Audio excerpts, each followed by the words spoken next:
A violent hailstorm has brought traffic to a halt on one of Italy's main highways, injuring a number of people and smashing car windows. The storm hit part of the northern stretch of the road between Milan and Naples, which runs for almost 500 miles. Hundreds of cars were pelted with hail, forcing drivers to pull up by the roadside and causing authorities to close part of the road for a short time.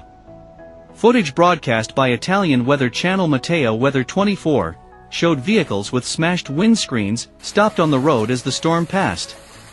A number of people were hurt, mainly by glass shards from cracked windscreens, but no one is believed to be seriously injured. While hailstorms ravaged mainland Italy, forest fires forced at least 900 people from their homes in central Sardinia. France and Greece sent 4 planes to help put out the wildfires, which consumed around 20,000 hectares in the Italian province of Oristano.